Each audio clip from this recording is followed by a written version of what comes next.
நான் உங்கள் Royal RJB. உங்களுடைய 13வது நட்சத்திரத்திற்குண்டான கிரகத்திற்குண்டான ஜீவசமாதி எங்குள்ளும். உங்களுடைய 13வது நட்சத்திரம் ராகு பகவானாக இருந்தால் மூக்குப்பிடிச்சாமி திருவண்ணாமலை, ஓகேவா?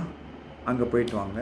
உங்களுடைய 13வது நட்சத்திரம் குருவாக வந்தால் ரமண மகரிஷி திருவண்ணாமலை போயிட்டு வாங்க.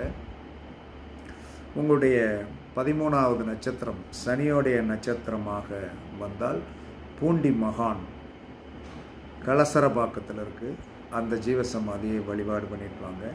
உங்களுடைய 13வது நட்சத்திரம் புதனுடைய நட்சத்திரமாக வந்தால் கரூரில் இருக்கும் சதாசிவ பிரம்மேந்திரர் மேரூர், இந்த இடத்துல போய் வழிபாடு பண்ணிட்டு வாங்க. உங்களுடைய 13வது நட்சத்திர ஜீவசமாதி இதுதான்.